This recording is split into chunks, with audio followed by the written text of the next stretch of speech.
so people know exactly where we're heading.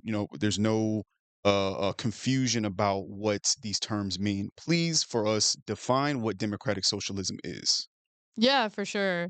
So I think with the democratic portion, people think of, democracy as in, oh, we vote or something Right. like that.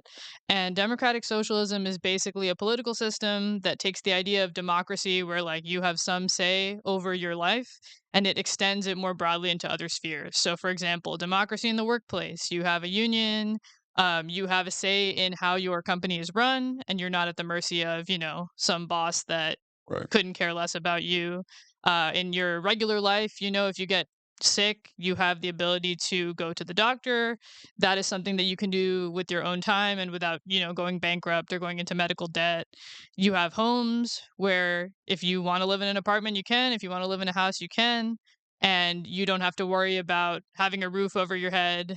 And just in every facet of life, being able to be fulfilled, being able to sustain yourself, that Mhm. is something that I would argue is democratic or, Yeah. economic freedom. I guess you could think about it that So way. political choice, essentially. I know a lot of folks, especially critics, when they talk about socialism and things like that, are saying that basically all of your needs are being provided to you by the state, but without a choice by the individual. So you're saying that with that democratic portion of this, it goes back to your political choice, essentially.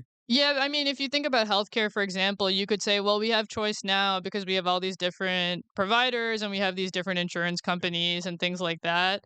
But, and you might argue, oh, well, if only the government is providing healthcare, that's, not democratic or there's no choice there because everybody has the same plan. But the thing is, if that plan is better and more reliable versus where you have a situation right now, if you lose your job, you lose your healthcare too. I would argue that while there's theoretically more choice in the system with multiple providers, multiple insurance companies, we would rather have something that actually works and actually has the guarantee that, if I'm sick, I can actually take care of it. So, in that sense, yeah. Okay, that's interesting, man. Yeah, in DSA is always this, especially with the rise of popularity with this not this chapter, but this group, this movement. Everyone's looking into, what do you guys believe in? What is the pillars of what's the ideological pillars that kind of make up the foundation of DSA? So, can you articulate the core ideological pillars for me that actually guide DSA's platform? But more importantly, those how do those pillars translate into tangible, actionable policy goals for a region like North Texas that is the political culture here is very pro business, Yeah, it is definitely very pro very pro business here. business. Yeah. Yeah, I feel like if you look at city council, the decisions that are made are very clearly somehow, real estate or business related, Mhm. and it's less about human flourishing. But I would say that DSA's platform is more oriented around human flourishing. So, healthcare, housing, clean air. We're very serious about, tackling climate change. More broadly, we know that we are in one country, we're the United States of America, but that we are part of a global working class. Like American workers are part of the global working class, and we don't want to be destabilizing the working class in other countries, right? I don't want people to be bombing Gaza, for example. I don't want our foreign policy meddling with Latin American countries, causing massive displacement there, and then they come here, trying to seek a better life. And then, of course, we have very virulently anti immigrant politicians. Honestly, not even just Republicans, but there's Democrats, who are worried about immigration and stuff too. So the idea is basically build up a flourishing world for the working class, take decision making and put it in the hands of the working class and take it out of the hands of that business class, and then also to do our part to not be destabilizing the global working class and being able to create an environment that they can thrive in as well. Got you. And so I understand. I understand the global implications of a lot of the certain policies that's being put into place, especially from capitalism, imperialism from the United States. Hmm. Well, let's bring it down. So let's bring it down to the local level, more Hmm. granular. How does DSA operate within their ideological parameters in a region like North Texas? The North Texas chapter, of course, each area, of course, we're going to be talking about Zohran Mamdani in New York, and we were just kind of talking about off camera how the political environment is extremely different in New York than it is in Texas. It's different in Texas than California, different from California than Florida. And so when it comes to the metroplex here, within the parameters of your ideological pillars that create the foundation of DSA, specifically DSA North Texas, what what tangible policy goals does DSA have here in North Texas? So I guess you could have to think about it depending on which, city council. There's some city council level goals that one could achieve. Of course, that's a little bit limited by what the state of Texas allows. Right. And then there are some of those, global ideas of like, end endless wars or healthcare, things like that. And some of those have tie-ins locally. Like I know that nationally, a big issue is abolishing ICE. Yeah. And, on the local level, I can't abolish ICE. DSA cannot abolish ICE Right. from Dallas, Texas, for example. But we can push the city of Dallas to not collaborate with ICE, or at least I think that there's some sort of state bill that I think it was SB 8. Don't quote me on that Right. though, but it basically requires cities of a certain size to collaborate with ICE. But if we're going to do that, we should be receiving reports on how that is being done and accountability when powers are overstepped, things like that. Okay. In terms of like public transit, again, something where in other states, states might give more funding, and then here we just talked about how DART is, a hassle to take, and part of it is the urban design, but part of it is also the state really doesn't give much funding for public transit. We fought to prevent the state from defunding DART last year during the legislative session, and then this year we fought to keep some of the smaller suburbs from leaving DART because that. Plano, I know, I think it was Plano, Yeah. Richardson, some of the other more suburban cities where they were looking at really defunding DART, and how they saw it is that it was a financial burden to those cities. But as we Mhm. know, DART isn't supposed to necessarily make. I mean, we want it to be prosperous. We want it to be able to be well Mhm. funded, but it is a service provided by the state. And so, I think I did see you guys really back and support the resolutions to be able to keep DART in those cities. Mhm. So yeah, can you expand on that a little bit? Yeah, for sure. Richardson, I think, was one of the suburbs that actually kind of accepts the role of DART, but I think it Okay, was it cool. was Plano, Irving, Farmers Branch, the Park Cities. Maybe I'm missing another. Hmm. Oh, I think Rowlett initially had wanted to reduce the amount of sales tax going to DART, but then they actually kind of looked at the data and then they rescinded that. So last year there was the fight where I think Matt Shaheen, who is a state rep from like Plano, Allen, Hmm. McKinney, one of those Collin County suburbs, he was trying to push for DART to not be funded by 1% of our sales tax, but rather 0.75%. So that's like a 25% cut. And for folks who don't know how DART is funded, it is largely sales tax. So that would have been a pretty like catastrophic cut, and not just in those cities that don't like DART. Even a Dallas rider is going to see, oh, my bus is coming less frequently and things like that. Ultimately, there was a lot of pressure from groups like Dallas Area Transit Alliance, which I'm also involved in. DSA, we did a lot of on the ground canvassing and things like that here. And then a few of our members went with a lot of the Dallas Area Transit Alliance members to lobby in Austin and talk to some of these state reps, talk about why. I guess we just talked about how, business is what runs the day. Yep.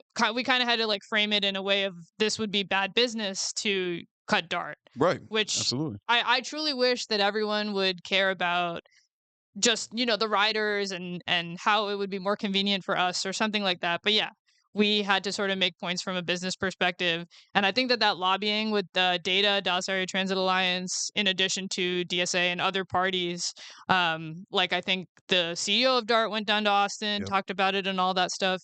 All that pressure, ultimately, it did convince, or I think that what happened was the bill ended up like dying after the committee, like the calendars committee or something like that.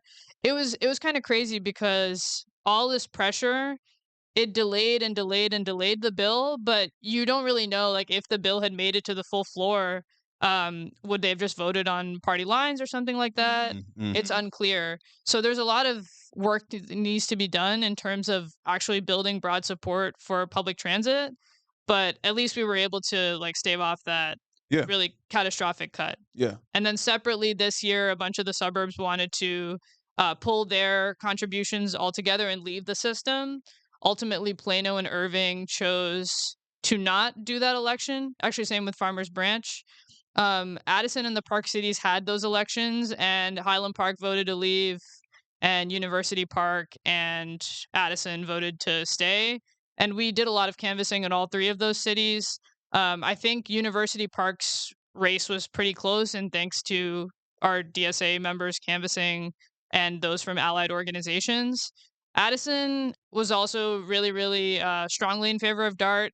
I want to say that had in part to do with our canvassing, in part to do with they just got the new train line there. Mhm. So it'd be kind of insane to leave like Yeah. the year after. And then Highland Park, It's Highland Park. is Highland Park. We tried, we talked Yeah. to some folks. Yeah, I get it, I get Um, it, I get it. but yeah. Okay, that's excellent, man, that's excellent. Okay, so kind of talking about Highland Park, and Mhm. I know if anyone if you're not from Dallas, you're not from the area, Highland Park is basically where like majority of where all the bougie people live in Dallas. I'm be honest with you, a very affluent area.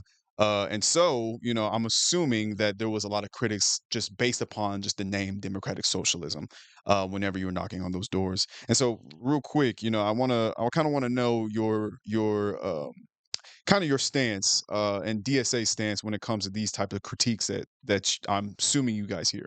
But critics frequently characterize DSA as almost like a communist front, operating under a softer label to gain electoral viability. Where do you draw the definitive ideological lines between democratic socialism and communism? And is there any differences? Is those differences overblown, and where do they actually sometimes mix when in terms of the stance of what it means to be a communist and what it means to be a democratic socialist? That's a good question. I feel like DSA is a really like big tent organization, Yes. first of all. So there's people who maybe they joined because they liked Bernie Sanders and their one issue is like they really care about Medicare for all. There's people who have read a lot of socialist theory, like some Marx, Lenin, etc., and they may identify with like those thinkers. I mean, Marx in general, I think his big broad thing was basically that history is about the struggle between like the proletariat and the bourgeoisie. Hmm. And I'm probably gonna like get some little details wrong Which that is somebody okay. somebody will Relax. correct me and Yeah. be like, "Oh, you didn't read this book, that Yeah. book." Yeah. Which yeah, but like broadly, the struggle between the classes is what Marx, sought to emphasize. I think that's something that democratic socialists, communists, etc., could all agree on. Hmm. But I also don't feel like people in DSA are solely limited to like, let's read these books and like think about the minutia of like, what am I going to do as a communist? Because we live in a country where maybe it's not really relevant exactly what a communist means to the letter, right? Like if I live in far right, like Texas, and I'm Hmm. governed by federally far right Donald Trump, my immediate concerns are not really that so much, but more like how to first fight fascism, but then also lay the groundwork for a working class that can sustain itself. And I think that the political conditions when some communist thinkers wrote are a little bit different than what we have right now. Hmm. Like, you can't really say that what we have right now is exactly the same as like peasants in Russia before the Russian Revolution. It's not the same. So, I've always said that. Like, we're we have this idea which it came from McCarthyism, and it's rearing its ugly head again. The political dynamics of today are nothing like when with the Bolshevik revolution and things like that. It's completely different. And so, that's kind of why I asked, because I was like, they people throw out communism just basically like a slur, not really knowing what it mhm. means. And and like you just said, like under democratic socialism, I mean, it's a broad tent. There's so many different types of socialism, so many different types of left wing ideology, and so that's kind of why I really wanted to hear that from you, because it's important that people realize that it's not a monolith. It's really not. And so yeah, I appreciate you kind of bringing that up and kind of breaking that down. But I will say this though, is Mhm. that as you get to the left, it becomes more and more anti-capitalist. Of course, in my opinion. Yeah. I think that that's kind of the stance. If you're on the left, you're going to be a little bit more anti-capitalist. And so my question to you is, DSA's national platform calls for the replacement of capitalism as an economic model, but in a fiercely pro-business state like Texas, how do you translate anti-capitalism into a movement that the working class in Texas can understand but also support? Mm.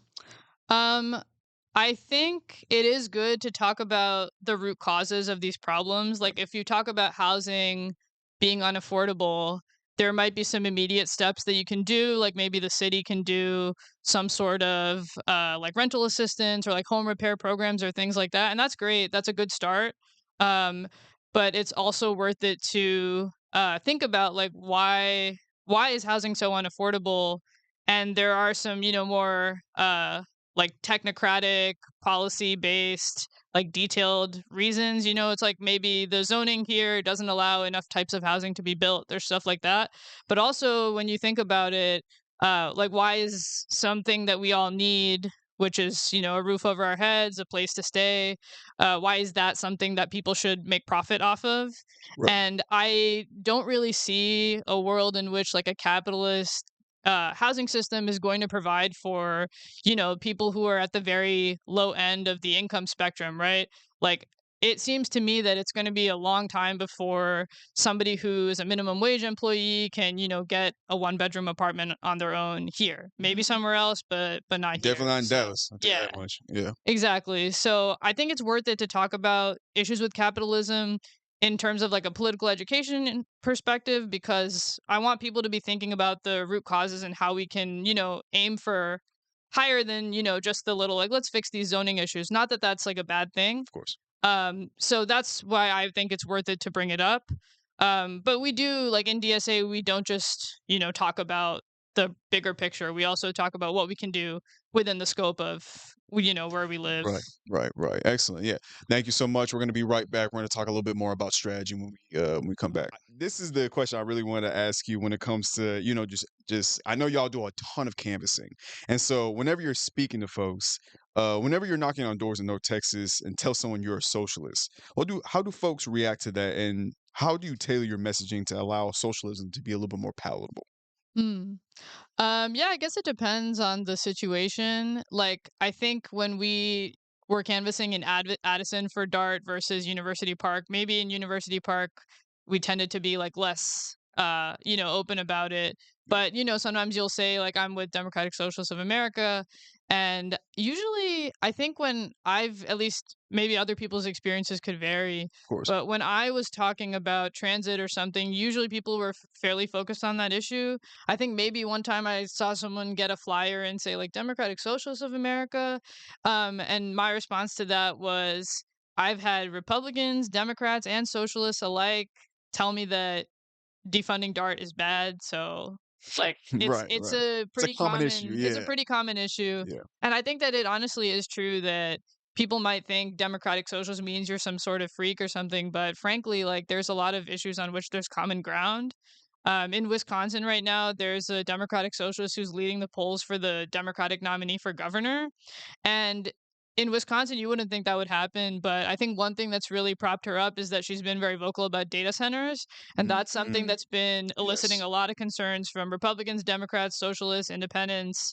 So if you can, strike the right chord or you're hitting on an issue that somebody cares about, it may matter less that you have a particular ideology or that you come from a particular organization, as long as you can, actually be talking about that issue in a way that matters to them. Yeah, no, I've been really thinking about that, especially when it comes to data centers, that this is in my opinion, a really good opening for groups like DSA to be able to find that common ground with groups that normally wouldn't hear you out.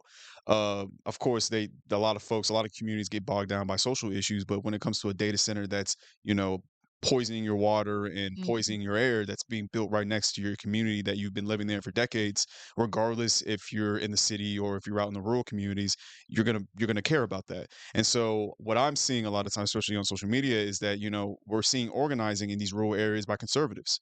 And they aren't talking about capitalism. They're not talking about social. They're not talking about these political dogma kind of flashpoint, Mhm. phrases. They're talking about, hey, this giant data center is making a ton of noise is actually affecting. I saw something, an article that it was affecting the birth rates of some of the cows that are out there. So a lot of, Oh, wow. yeah, yeah, it Okay. was, yeah, the noise and kind of the vibration and just there's so much kind of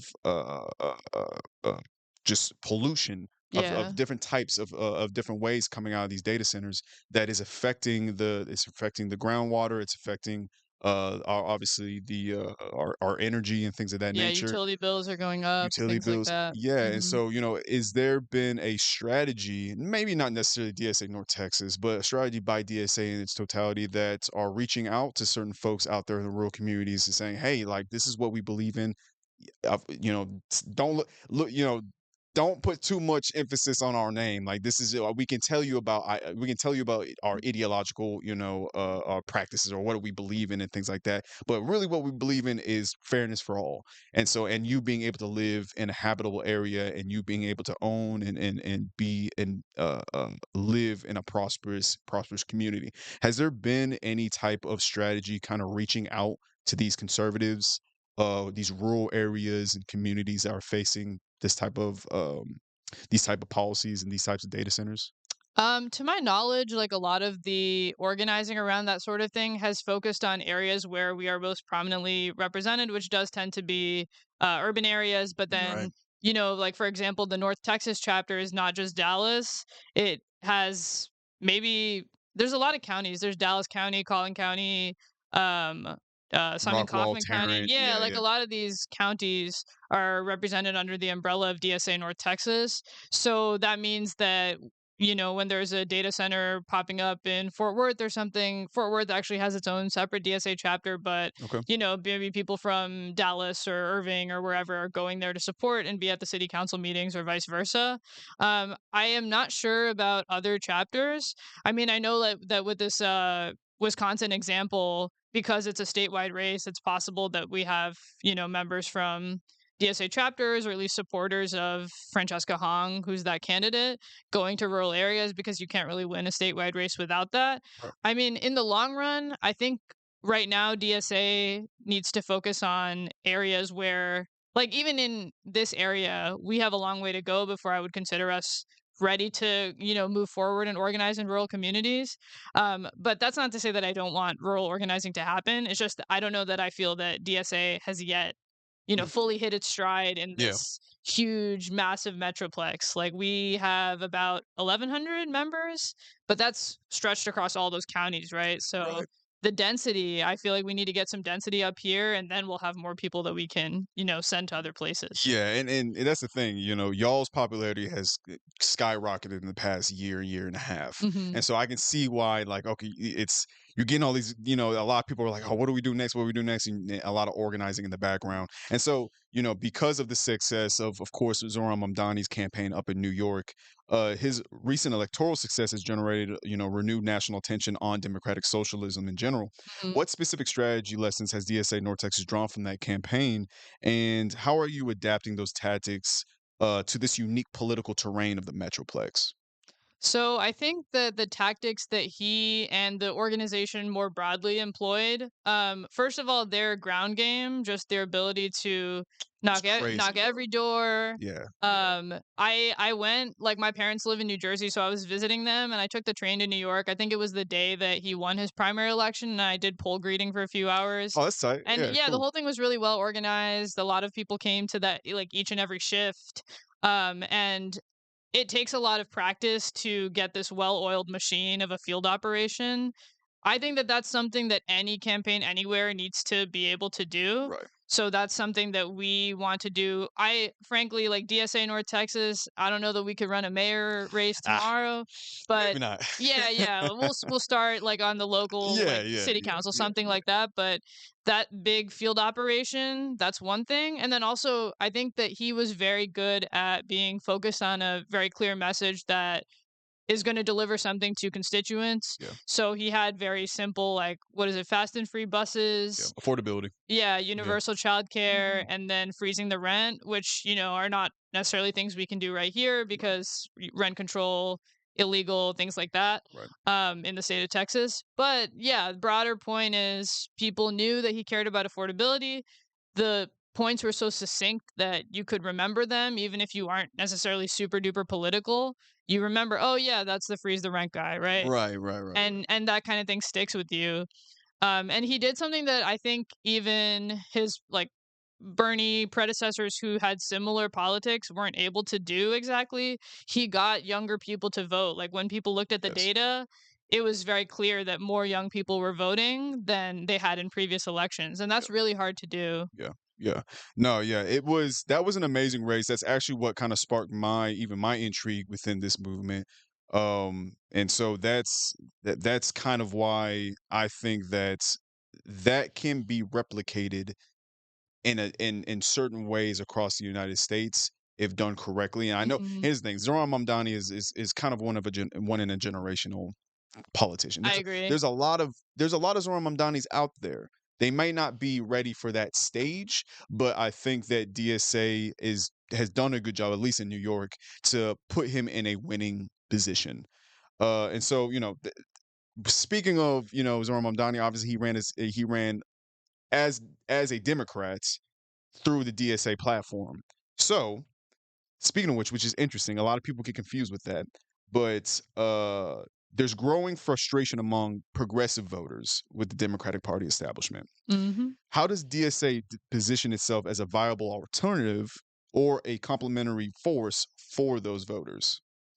I think if you want to present yourself as a compelling alternative and a viable alternative, you kind of just have to walk the walk. Like you have to win the race and then you have to show that it resulted in something. Yeah. If you run campaigns and then they, don't really get off the ground or something like that, it can be a little bit demoralizing for folks who, they went into it and they thought that maybe DSA was presenting this great candidate, but then if they got like 10 votes. Yeah. Hopefully not that that would, Right. happen. But yeah, like I think that's why it's really important for when we do choose to run someone that it's strategic, we look at what it would take, how many votes we would need, how many doors to knock and stuff like that before engaging and also that like the district is a good fit and that we know that we can amass enough volunteer power to uh Hmm. actually win the race. Hmm. Yeah. And then what was the other part of the question? Well, essentially, I want to know.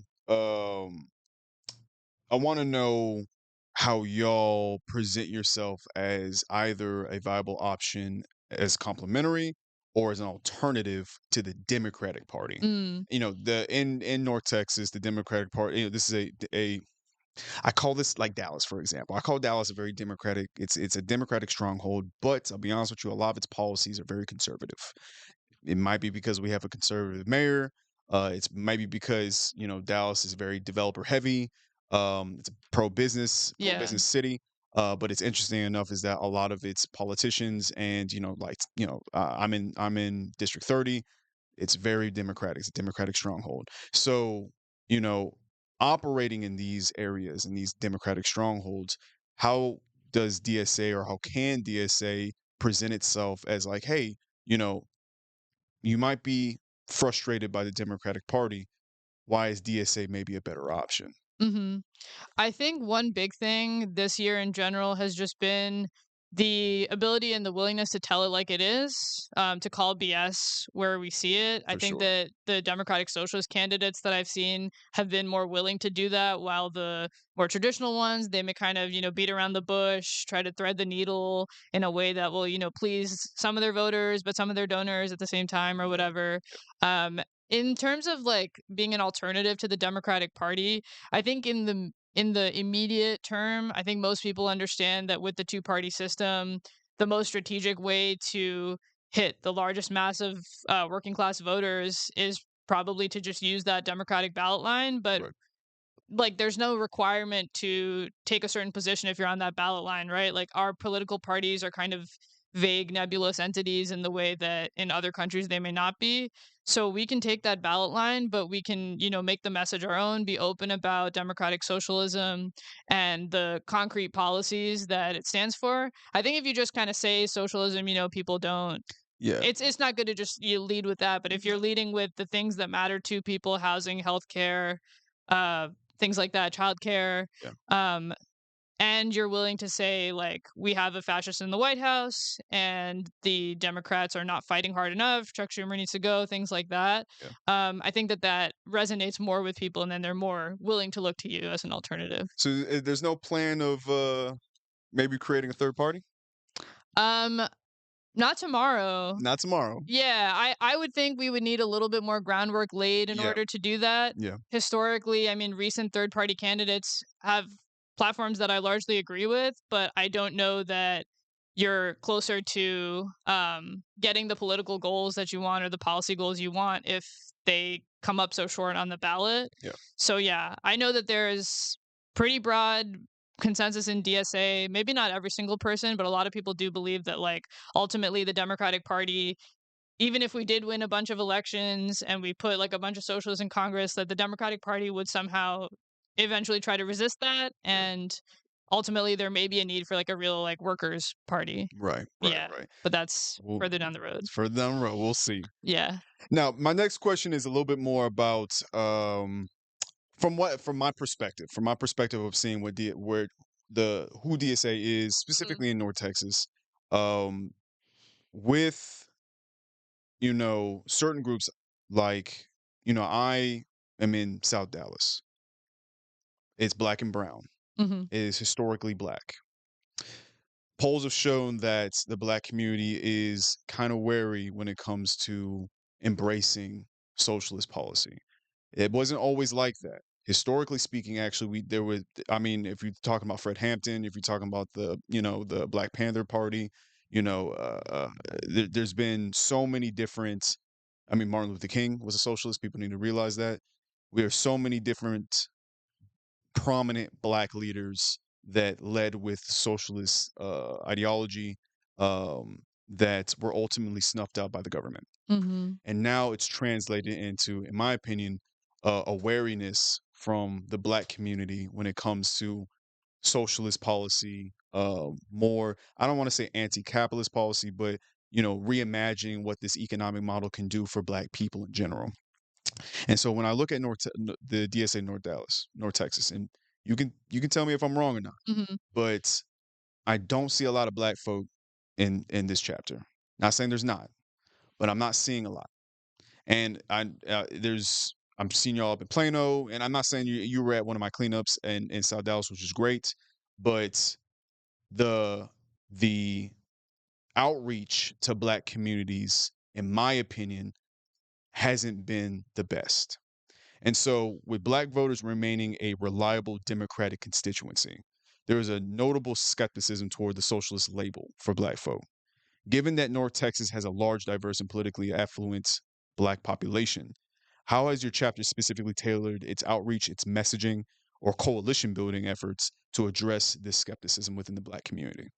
I think that that's frankly a good observation and a good criticism, and I think that it's an area of growth that we can focus on for sure. The way people join not just DSA North Texas, but in general DSA is often through like, oh, my friend joined Yeah. and I heard that he's going, so I'm going to go too. And or you might have seen something online and things like that, but I think that what we could do more of is intentional outreach to organizations. And I guess we live in a world where labor unions have sort of been weakened in power. A lot of Yes. community organizations may not be as powerful as they once used to be. There's that book like Bowling Alone or whatever by Mhm. Robert Putnam about all that. But there's still, there's things like churches, Mm. mosques. I guess we've done some mosque outreach when we were doing, or I guess we are currently doing some boycott, divestment, sanctions, Palestine related organizing. And I think that the more we can go to people where they are, rather than saying like, "Hey, come to our meeting," like Mhm. come to our meeting is a big ask. And if somebody is coming from a community and they may have heard, right, like, oh, DSA pretty white, I don't know a lot of these people, like, is it really worth my time to go? But if somebody from DSA can go to a, church meeting and like talk to folks afterwards or, just Mhm. network, ask around like what issues are important to you, things like that. I think that that'll go a long way. I was thinking about it because I'm actually in the teachers union, Okay. because I am a Dallas ISD teacher, and the union is fairly diverse. And the teaching profession more broadly is also very, very diverse. Like we Mhm. have people from all over the world that work at my school where I work at. And I was thinking if we could maybe get more engagement with local labor unions and stuff, we have that to a degree. But if there's a way to do that more, that could perhaps be a way to pull in more people. Mhm. And then also, I do think that honestly, like a lot of the way that people engage with politics is through electoral work. I know that a lot Yep, of people that's are true. skeptical, and obviously, like when you elect somebody, it does not mean that they're going to, save us and put in all these policies and like achieve socialism, whatever. Mhm. But I do think that if we run electoral campaigns, we're going to be going to people's doors, we're going to be talking to them, we're going to get some of those questions, right? Like, Yep. oh, like why do you name yourself as a socialist? Like, is there a point to that? Or are you just doing it to, sound, Mhm. controversial, Edgy. edgy? Yeah, Yeah, yeah, yeah. yeah. Like, I think the more conversations we can start to have with people, whether it's at their doors or if we do more union related work through the workplace, things like that, um, we're just expanding the pool of people that are coming face to face with us.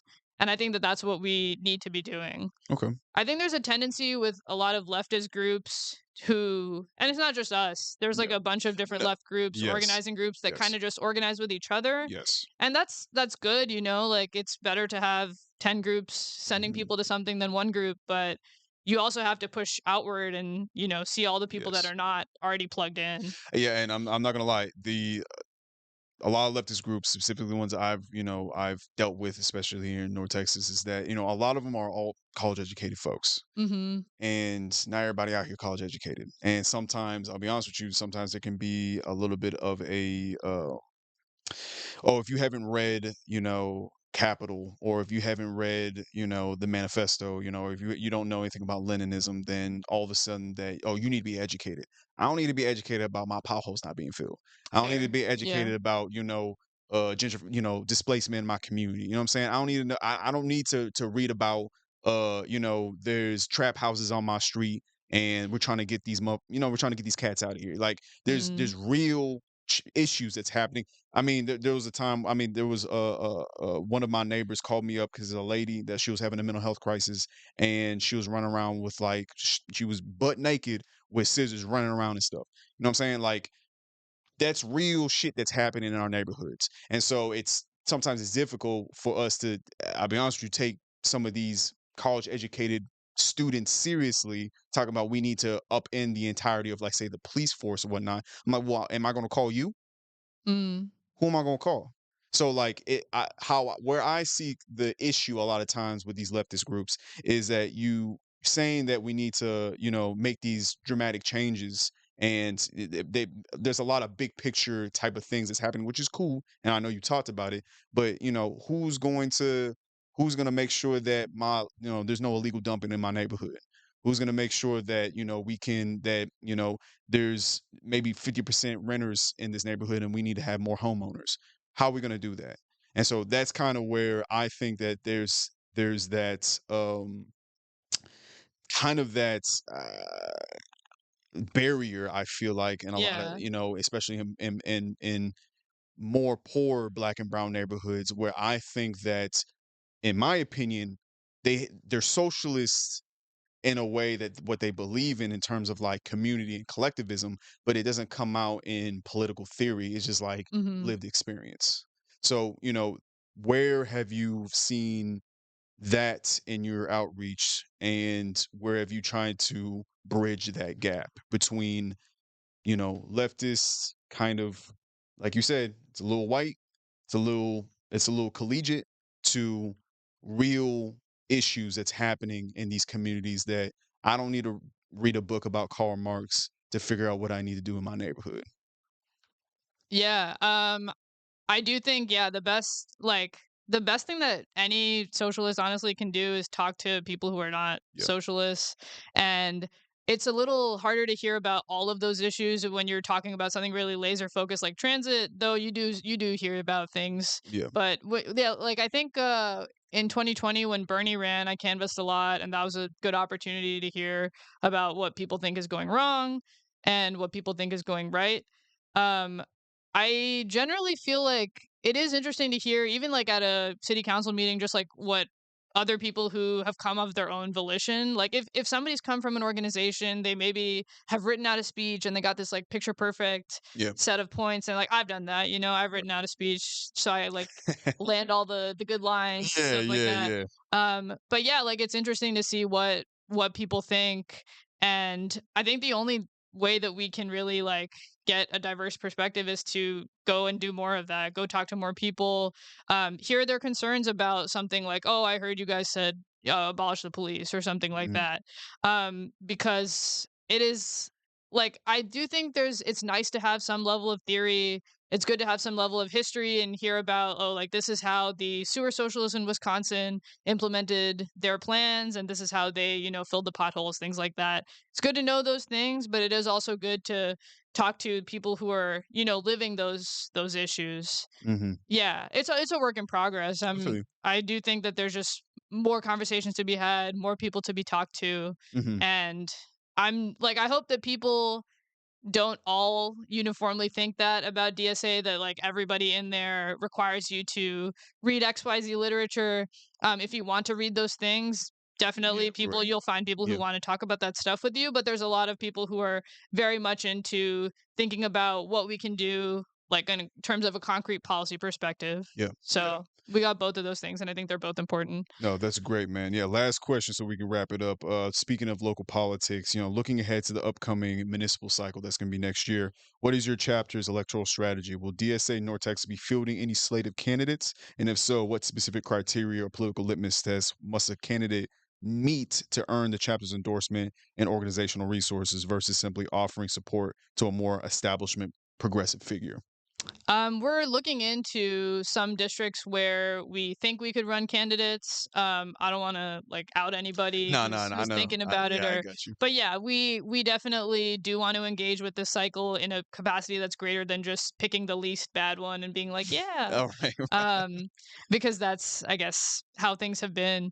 Yeah. There's a lot of anger in the city about the budget, every Yes. year parks, libraries, things like that are being cut. Yeah.